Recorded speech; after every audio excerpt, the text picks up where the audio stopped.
This is the Aston Martin Heritage Podcast with Garry Taylor. Welcome to the latest edition of the Aston Martin Heritage Podcast. Thank you for joining us again. It is most appreciated. And this time we are at Rex Woodgate Limited at Silverstone. And delighted to have Chris Woodgate here. Hello, Chris. Hello to you. Welcome. How long have you been here? We've been here since 1991 now. So, what's the maths on that? 30 plus. 30 odd years. Yeah. And what's your specialism? But where are you at? What do you do with? Well, primarily Astons. We get involved with other marques. Generally, I'd like to think because if we have a good Aston customer, client, whichever term you like to use, if they're happy with the Aston work, then more often than not, it'll be one of several in a collection, perhaps, and they'd like us to look at something else they have. So anything from MG to Maserati to Ferrari, but I'd say a good 75% plus is Aston, and mainly Feltham Aston. Older stuff, not the modern stuff. Right. Which modern, I would say, is probably 70s onwards. So is it the servicing, the restoring of cars?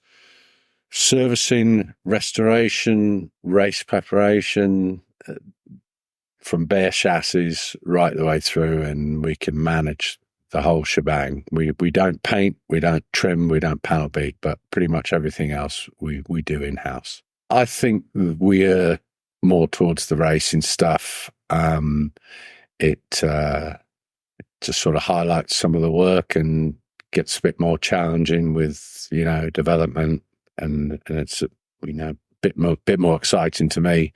And a lot of my background was before joining father of the company was in the racing game as well. So I kind of like to think that maybe applied, although it was a few moons ago, apply some of the more modern racing preparation, development, if you like, to the classic cars as well, which may or may not give you the edge in certain circumstances. It's interesting that you mentioned your father, because, well, he was known as Mr Aston Martin in America, wasn't he?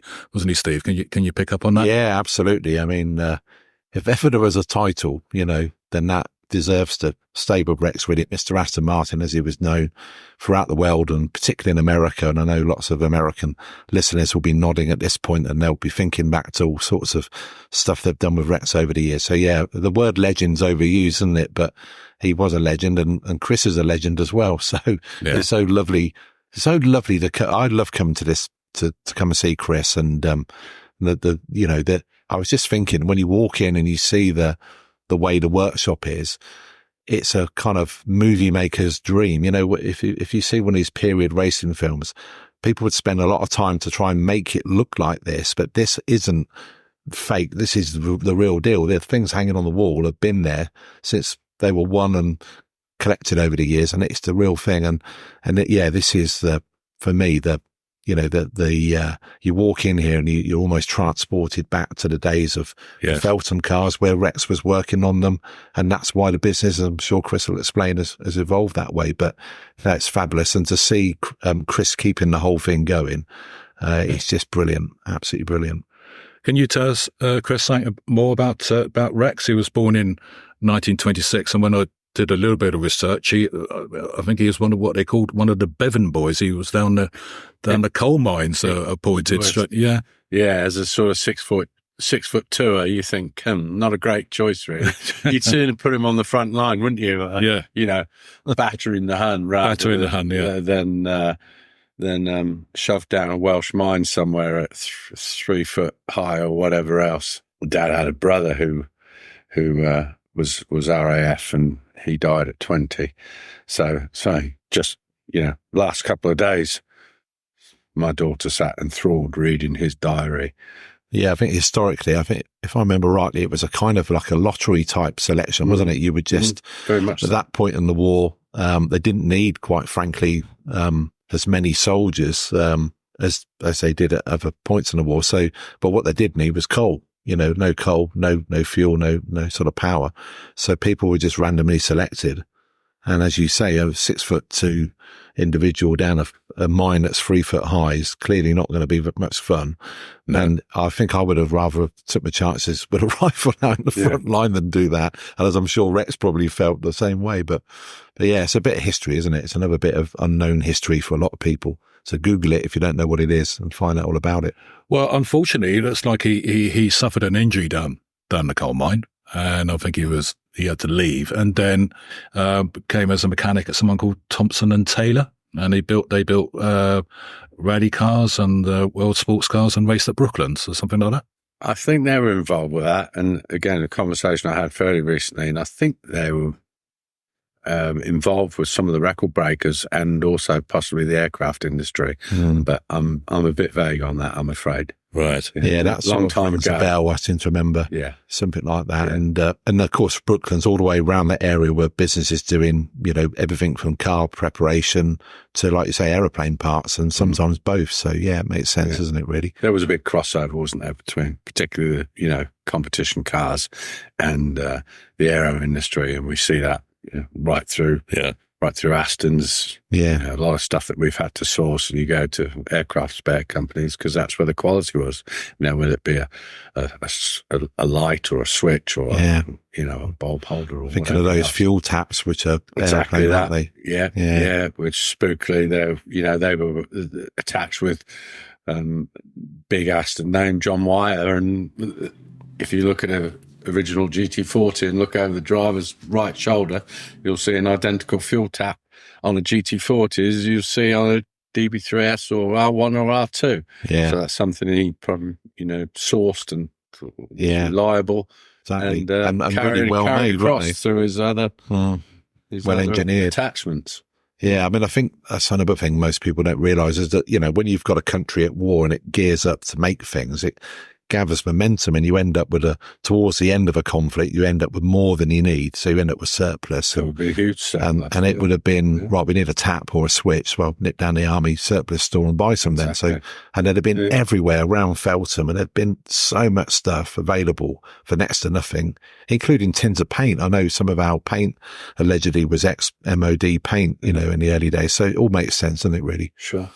I noticed that during his early car mechanic career, he met Sterling Moss, and it seemed quite interesting that he showed me just moments ago as we were setting up for the podcast. He said, "Oh, I found my dad's CV," and he read it out, and the first thing we saw at the very top was mechanic to Sterling Moss. So that's going to catch your eye for an employer, isn't it? Well, that was right at the beginning of Sterling. Yeah. Sterling was in the Cooper 500s, I think, at the time, which was 1949, it said, didn't it? So So Sterling was a proper youngster then. And was it Sterling's dad that asked Rex to come and work for him as a mechanic? Was that, if I remember rightly, something like that? I would have thought so. I think he was sort of managing the show for the youngster at the time. So I don't really know how their paths crossed.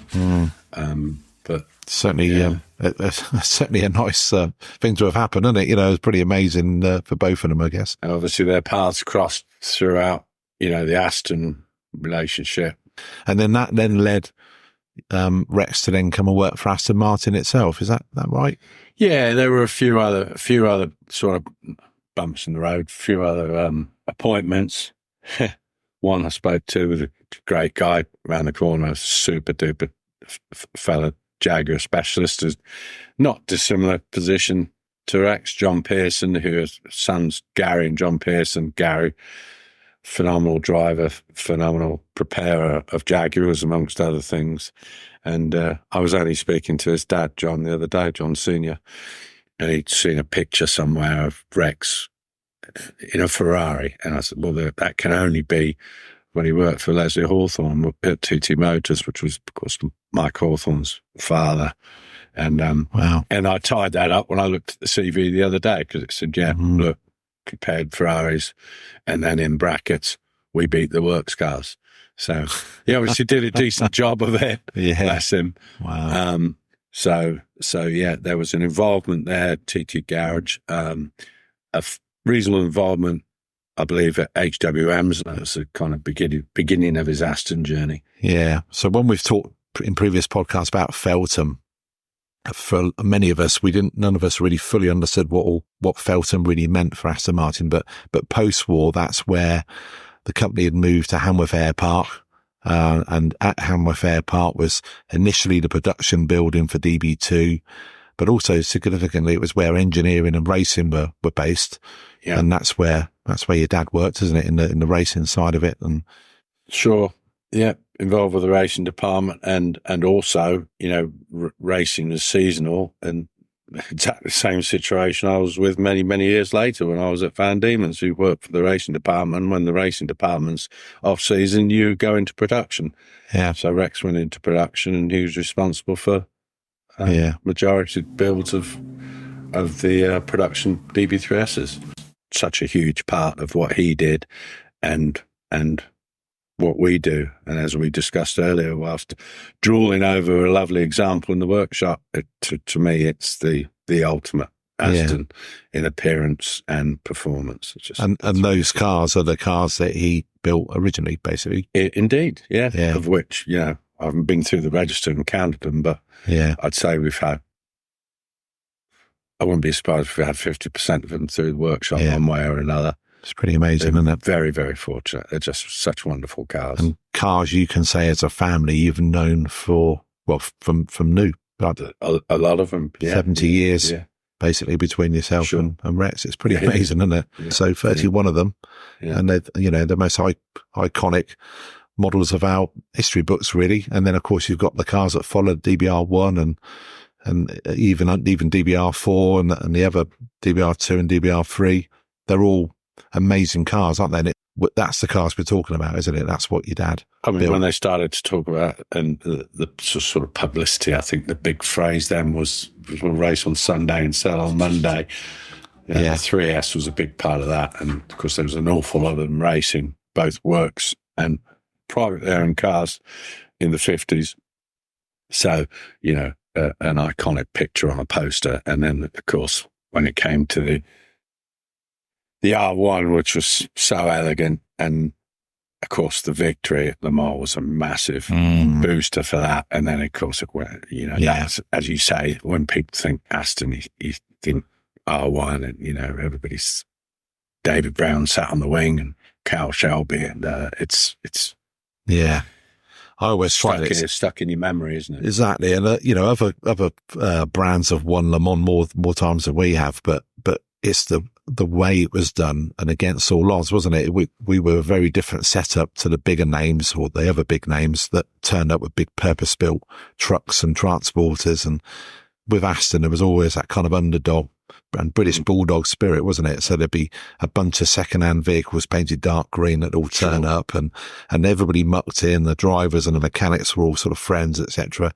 And that's why I think the effort it took to win meant so much, probably more, didn't it, to those involved? And it was almost an afterthought, I'm led to believe, was when they had success, didn't they, beforehand? Yeah, I mean, they thought, we've got a chance of this. Yeah. And I think the intention was to go for the championship rather than the Le Mans victory. Yeah, well, they wanted to do well. Yeah, different things you read. My understanding was that was part of the championship. I think the boils down to is David Brown was starting to get sort of tired of the whole thing because he was pouring money in, most of it his own money. Well, when did R1 kick off? 56, 57. So it wasn't a 59. It had been developed obviously over a period of time, but effectively the car was a couple of years, 3 years old. Exactly, It wasn't fresh out of the box. No, and if you look at the competition, the Ferraris were running big engine cars, and it was like going to a gunfight with a knife, wasn't it? Really. So the only way we could stand a chance of winning was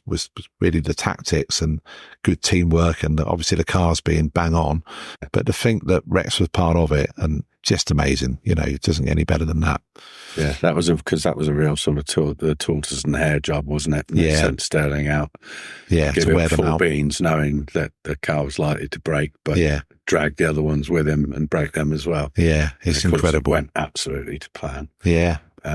And on a Monday morning, I dare say all the dealerships had people flooding in to buy cars, because that literally was the name of the game. And they reckon that the reason why manufacturers would always do Le Mans, even if nothing else, is because it's all eyes were on it and it sold cars. So if you were making cars that looked anything like the ones you were racing, then you sell them basically. And I think for me, the big thing to anyone that's listening that is interested in Astons but doesn't know that much about the early cars is don't overlook the 1950s. Don't overlook the Feltham cars, because the cars that you see, the DB2, the 2.4, the Mark III, those were the road-going cars you could buy, but they were really closely related with the racing cars that were actually racing in front of you. And odds are, members of the team drove there in those cars and drove back again. And, well, it was interesting that, Chris, you said earlier that the 3S that we saw out there, you could use that as a road car. You could actually drive that, because it was development from those road cars. Whereas the DBR1 just took it perhaps a bit more racy forward and not so. In my opinion, I think so. Yeah, they were really sort of, the race cars were starting to pull away from what I would call a sports racing car to a purpose-built racer. That's the way things were going. To remain competitive, they had to sort of take away a bit of the creature comforts disappeared slightly. They were going for things that were lighter, and obviously there was, chassis stiffness and, lack of synchro mesh and all that sort of thing. Whereas, the 3S. You said Feltham cars, you look at the 2s and the 2.4s and actually the Mark III to a degree, the engine, the gearbox was the same as the DB3S. Yeah. And even the 6-cylinder engine that went into the DBR1, which was the RB6 300 engine, bore stroke, it was the same engine with an aluminium block as opposed to cast iron, dry sump, but it was effectively the same engine. It is incredible the link between these racing cars that were very successful. And leading up to the Le Mans victory were very much based on the road cars. I think they were one of the fascinating things for me when I looked at DBR4. So DBR4 is the F1 car that was built 1960.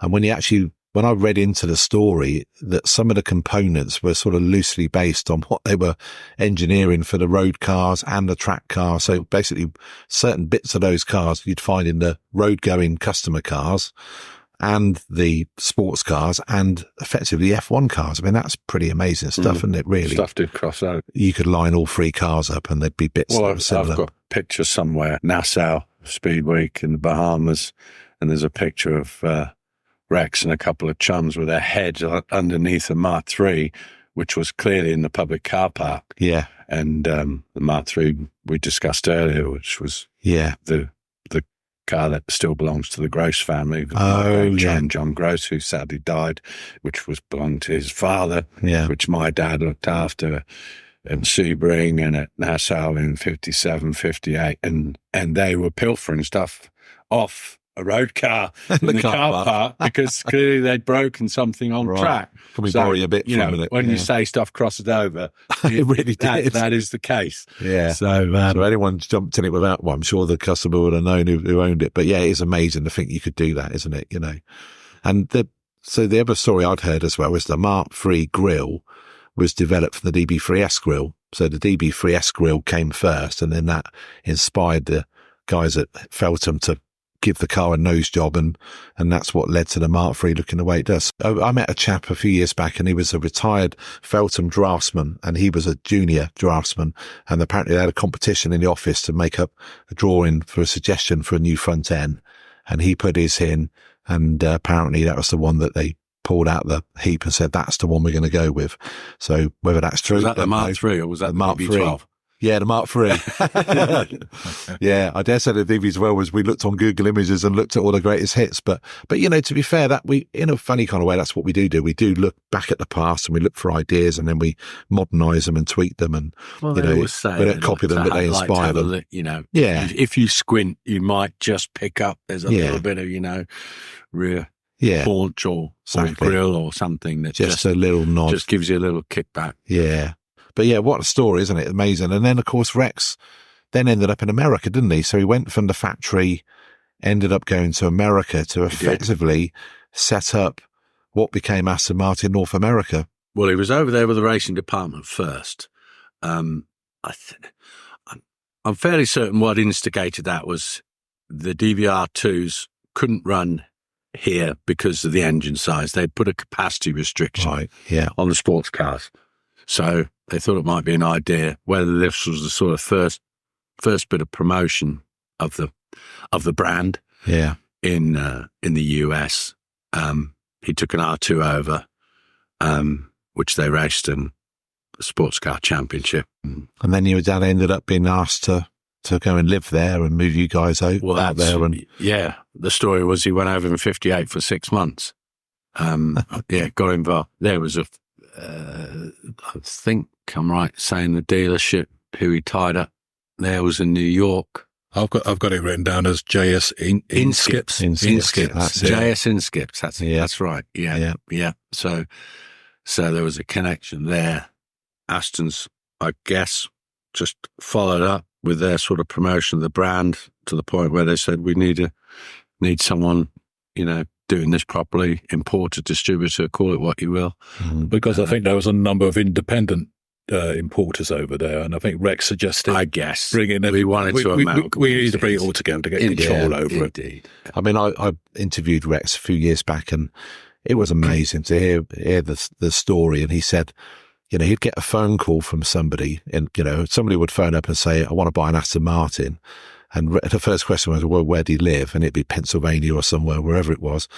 And he'd get the kind of book out and see where the nearest sports car dealership was. Because if there wasn't an Aston dealer, he needed to find someone who could look after it. And that was all part of the kind of process, wasn't it? Your dad would kind of get the car on order and then sort of follow it through to being delivered and make sure that whoever was local was going to be able to look after it. I mean, it was just really kind of forging ahead and developing what is now our biggest market in the world, from scratch, and using a kind of borrowed corner of a car showroom to base himself. The other story that your mum told me was when she came over on the Queen Mary, I believe. Yeah. So your dad sort of said, right, pack yourself up and come over.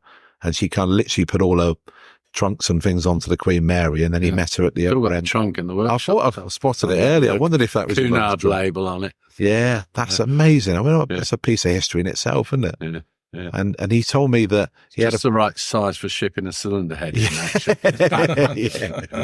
And he told me that your dad damaged this. Your dad was friends with a policeman in New York, and he said, you'll never get her off it will take hours to get her off the boat, so I'll come with you and help you get her through the crowd. And I think it was either your mum or your dad or both of them that told me the story. And he kind of turned up in a squad car, and his friend, the policeman, pushed his way through the crowd and kind of blew his whistle or whatever, and then kind of helped her off the boat and back towards. Oh, that's a new one. We'll have to find that. Nice story. But it's a lovely. Again, you could just close your eyes and imagine it, can't you? It doesn't sound dissimilar to when I took the kids to Disney many years ago. And of course, having been born in Philadelphia, I've still got my American passport. Right. So. You can imagine the back and forth queues of people at immigration in Orlando, and I whipped out the American passport. Enormous American fella dragged me to one side and, welcome home, sir. Dragged me and the family to the front of the queue, and I thought, that's quite good. That's pretty cool, isn't it? Yeah, I like that. Yeah. And now another story I remember you telling me, and one of my favourite stories, I think, is tell us about show and tell day at school.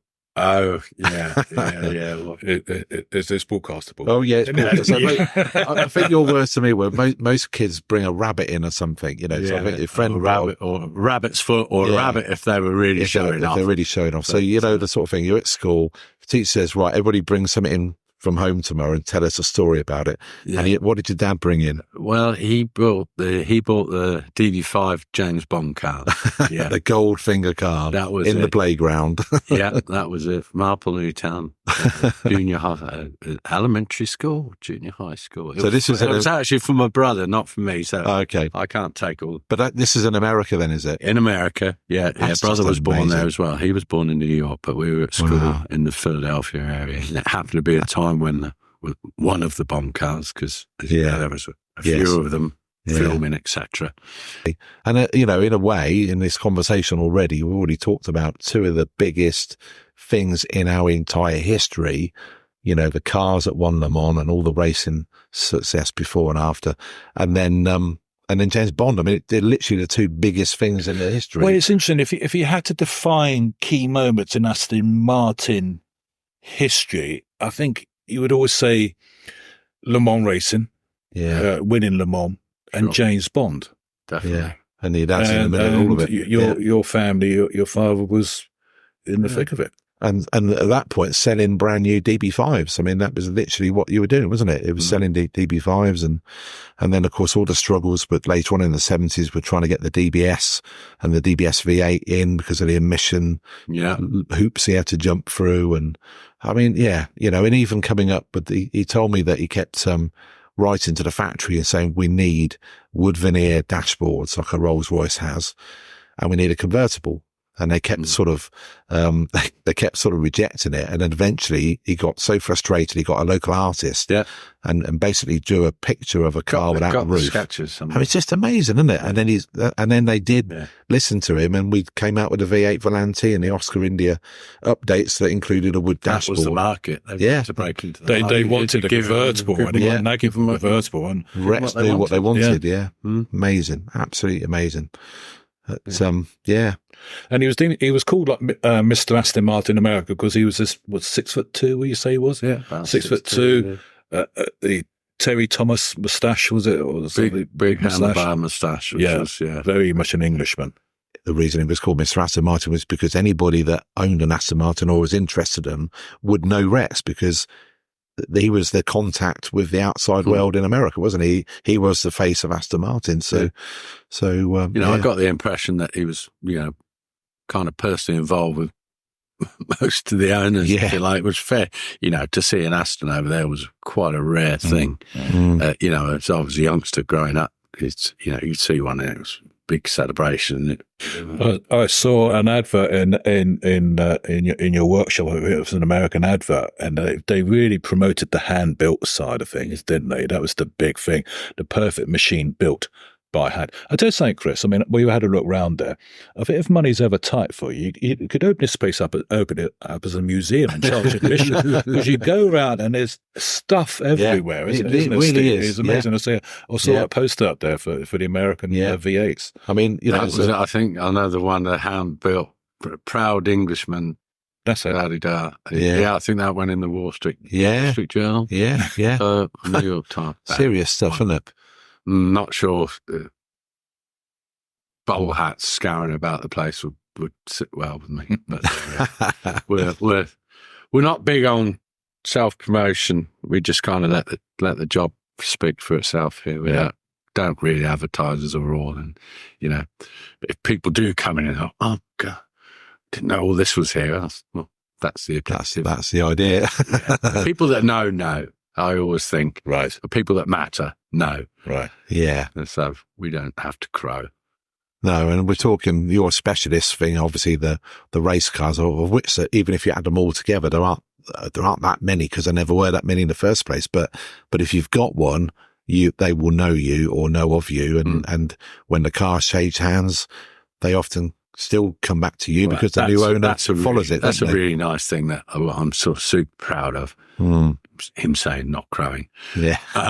Is when the car changes hands and the car stays with us. Yeah. It's almost like the car is more ours than the owners. Yeah. We're all custodians. Yeah. But they ask us about the car, and we can go through, drives my wife mad. Where shall I file this car? Because there's the same car has got, 3 or 4 different owners, and you're moving it as it changes hands.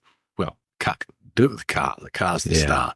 Yeah. The car's the star. Always. Yes. Not the owner, bless them, whoever they are, lovely people, but it's the car, isn't it? No, we're not going to do that to the car. You want I was going to say, you want sat nav or don't buy it. Don't buy a Feltham Aston. Yeah. Do you ever get approached by someone who says, I want to do this, and you think, we're not doing that? And I politely recommend you don't do it, sir. Well, or madam. it's just, Well, sometimes we said old school earlier. Yeah. Today, and yeah. a DB2 doesn't want air conditioning and sat nav and power steering. But it's a bit hard in the supermarket. Well, what are you doing in the supermarket? Yeah. It's they're to be enjoyed as they are. And, that's what they are. They charm. So why did you buy a Feltham Aston? If you don't want it. Is there any gentle enhancements that you could introduce to a Feltham car? Perhaps just some modern techniques, some modern speed. I'm all for speed, particularly if you're going to go. If you're going to go race, let's talk about power and reliability. If you can do like things period, that can be improved, period mods as well. That's all acceptable, isn't it? I'm probably being a bit facetious. If somebody wants power steering and that means they're going to use the car and enjoy it, then it's doable. Yeah. But it's, I don't like power steering and I don't like servos.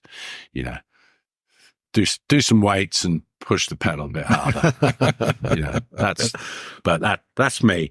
And if somebody wants something else, I'm all ears, but they need to justify it to me, really. Okay. I'm not a big concourse fan. And there's a lot of a lot of polishing and shining and this and that. And I'm like, it's just really? my personal opinion. But these polishing contests, I just can't do it. If a lot of people get a lot of joy out of it, and fair play to them, that's great. And we were heavily involved with a DB3S that did very, very well at Pebble Beach, and that was quite an interesting thing because it wasn't the polishing aspect; it was the sourcing the correct that. The dashboard needed to be like this, and the gauges were not that way around. And were they black bezel? Were they chrome bezels? Once that switch there, let's get this as right as we can. And, you come to a point where you think, I just don't know. And again, we touched on it earlier. You've got to take a snapshot because a lot of this stuff changed. So you say, this is the car correct on that day in 19 Bow and Arrow when it was racing it. Silverstone Express Trophy or whatever else. So you're rebuilding the car to a snapshot in time, aren't you, really? Exactly that. Yeah. So that, that was interesting to be given to help someone who was that enthusiastic about going to Pebble Beach with a lovely car. And look, if we're going to go, let's really try and do something with it. Yeah. And the car had success. Yeah. And I was quite proud because that's not something that I'm a massive fan of. I'd rather be running around the track and saying, he went 4 seconds quicker than he went last year. Yeah. We've achieved something. Yeah. When was the last time you were on a track? Me? Yeah. Silverstone Classic or Silverstone Festival. It's a festival now, last year in the DB Mark III, which we were talking about earlier. Yeah. The ex-John Gross car. And also you very kindly helped us out with the 110 car parade last year. Yeah. In fact, Garry, you drove A3. A3, yeah. So Garry drove A3, you drove a DB3S. I drove a DB3S, yeah. And yours truly tried to drive a DB5, a Goldfinger car without stuffing it into the nearest Armco.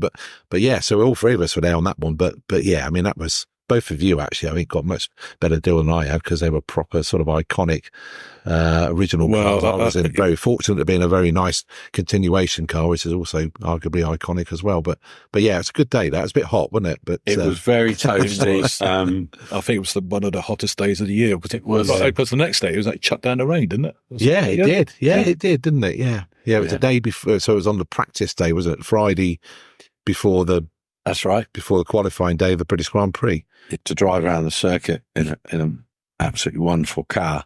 And the fellow who asked me to do it, who looks after an amazing collection, was in an Aston himself and positively encouraged misbehaving with tyre smoke. So, yeah, we had a bit of that as well, which the crowds which were parted for us as we came through from the middle of the circuit back to the factory was very exciting. It's amazing, wasn't it? It was amazing. I think there was a bit of Dunlop. Yeah, rear Dunlops required after that exercise. A bit more rubber on the track. All part of the fun. Yeah, it was good, wasn't it? really, really good fun. Growing the passion, sharing the stories. The Aston Martin Heritage Podcast. Because the family returned back to the UK in 1978. 78, yeah. So he went for 6 months and stayed for 20 years. Right. What did he do when he came back? Well, that was kind of one of several sketchy periods for AM or AML as it became. And my understanding was there was no longer a position for him in the US. There was a position offered in engineering to Rex back at Newport Pagnell. So that's what happened. We moved back. And not sure he ever really took to. But I think one of the best things about that time was he seemed to build up a great relationship with MVG, with Victor Gauntlet. So he was involved with not just the Aston side of things, but also Pace Petroleum and also Tickford. Yes. So he was got to know very well the likes of David Orchard and Steve Hallam, engineering guys who, in fact, the first house I lived in was Steve and David's house where Rex was living while we were looking for property. Mum hadn't come over yet, so I came over with Dad and went into school. That lasted for a while, and then Dad was doing a lot of test driving. It was some of the Tickford stuff they were involved with XJS. I think they'd done a special engine for that. Was it the introduction of the 3.8? Oh, yeah, because Tickford was really like in a consultancy. They were doing all sorts of funny stuff. Yeah. So he was heavily involved with them, and he was driving the Pace six-wheeled Range Rover around because Victor sponsored the Rally Championship. So he was off to the Isle of Man with the Range Rover and the caravan on the back. Of course, most of the time with Mum as well. So, they were having a bit of fun, and they were earning. And I think he pretty much decided that the factory thing wasn't working out. So there were other things to get involved with, which were mainly instigated through Victor Gauntlet, and until eventually he kind of bit the bullet and started off on his own, which was from the outbuildings at the house at Blisworth, not far from here, where he was kind of decided we'll go it alone, which was mainly a machine shop and an engine shop. And he was some Astons, but by no means exclusively Astons. He did a lot of Maserati stuff. Of course, there's a connection there as well, because Richard Mallock was an apprentice at Newport Pagnell, as with his brother Ray. Yeah, I'm going to say Ray was, wasn't he? Yeah. But we saw a bit of Ray, but that, as I went in, that was kind of early 80s. And I think Ray was kind of decided he was going to be doing his own thing now. So he opened his first shop, and then he went on to enormous things. It's just, as we know, with the group's huge involvement with Group C Astons and the Curio Cross and touring car championships with Nissans and Chevrolet, and now has a huge facility over at Wellingborough and doing all sorts of funny stuff. And so Ray drove for us in the DVR2 when we ran that 89, I think, right, which was a sports car championship, very early days of historic racing, and we did a round at the Nürburgring and won by a mile. Did a round. There was 2 rounds at Silverstone, as I recall. And we won the first race, and I think there were a few people that were a little bit bent out of shape. I thought either the car was too quick or the driver was too quick, or both. So it was suggested that we should do a pit stop. So I remember Ray went storming off into the lead, and then came down the pit lane, and dear Rex went and fished his handkerchief out of the front grille as if there'd been some kind of debris they picked up, and hung around for 20 seconds or something, and then sent him back out. I think he got back up to second. So I think from memory, we won on aggregate anyway. So the people that were upset were still upset. There we are. So great. Again, this incestual business of Astons and racing cars, and that was the involvement with Mallox, say Richard Ray and dear old Arthur, who's no longer with us, who was a real character. Yeah, really clever guy, but from a practical point of view, didn't struggle, I think, sometimes to get his desires to materialise, but the brain was phenomenal. That was me from school whilst Dad was kicking off on his own. So that was you from school, and here you are now. You've been here since 1991. Yeah. There was a little space between when I decided Mallox had probably seen out what I could do there and fancied a different challenge and maybe getting away from the area. So I looked at Formula Fords, and I'd had interviews with both Quest and Van Diemen's, and that was through a lovely lady called Val Adaway, who had a company called Formula Services, and she was just a darling, and she'd arrange interviews and this, that, and the other. They sponsored races, and she looked after young fellas like me that wanted to do stuff and get involved with the racing. So anyway, I opted for the Van Diemen route. So I was up in Norfolk for a couple of years. That was sort of 85, 86. Did a couple of years on the works team up there with Ford 1600s. And then, so a few years had passed.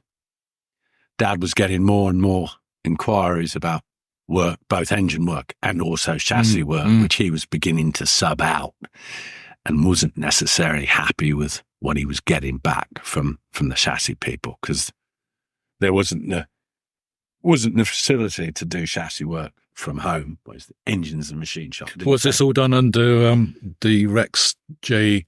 Woodgate limited name? Yes, yeah. He was just literally just operating under his own name. Yeah.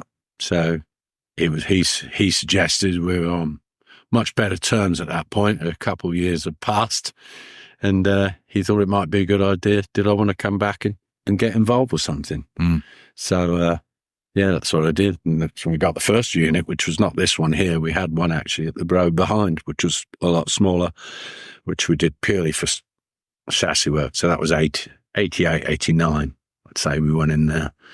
And then 91, he decided to sell up at Blisworth, and we put everything here. So engines, machine shop, and chassis, all in this unit, which, as you say, that was 91. Okay. And where do you see, so you concentrated on Feltham cars. Is that because you wanted to, or was that the way you felt the market was? There was a historical element to that. To say Feltham, I'm including the racing cars as well, DB3Ss and things. I think it's probably much case to stick with what you know. We were doing more and more Felthams, and if you know your way around, and they're very quirky. Yeah. Engines are quite quirky. So if you know them, then I think you can give a better service, and you're turning more stuff over, and you can give better value as well. So I think that was really the objective there, was to do a proper job for a fair price. Where do you see the future going? I don't know whether aspirations is the right word, but very much concentrate on the quality rather than the quantity. Yeah. And I don't think you'll see a right lot different here from what you would have seen 20 years ago. You know, where a handful of keen lads doing what I'd like to think is a proper job. Going back to no aspirations to employ 20 people and have a big factory. It's just kind of not. Well, as you say, the cars keep coming back to you, even though the owners change, and if you maintain the quality, not chasing the quality. Well, it's the classic, if it ain't broke, don't fix it thing, isn't it? It works perfectly as it is, doesn't it? Yeah. You know, it's great. It still puts a smile on my face. So, you know, let's keep it that way. Like Steve says, it doesn't work. Yeah. We're very lucky. We can, to a degree, we pick and choose. Our customers work for some really wonderful guys and some clever, some high flyers, and that to be involved with those people go back to what I said earlier. The people that know, and if they think you're doing a good job, and they've got the choice of anywhere in the world they could send their cars. If they're going to send them to me, then that makes me very proud. Well, that's very good. So to wrap up, I mean, we're recording this on a wet, miserable, grey day. Looking for the year ahead, are we going to see you in a Feltham car racing on a sunnier day? What's your racing plans, if any, this year? Like to be out. In fact, I discussed it with another guy who races a Mark III only a few days ago. I'd like to be out in Gross Mark III again, whether that be at the Silverstone Festival or somewhere else. Who knows? Unfortunately, I haven't got an Aston that I race myself, but I've got a lovely little Elva Courier, and I'm desperate to get that back together again because that's in bits, and have some fun with that. Yeah. A few years gone back, I've been really, really fortunate to share some wonderful cars, DB3, DB3Ss with guys. Unfortunately, that's not the case at the moment. I haven't got anyone running that needs a safe second driver. Until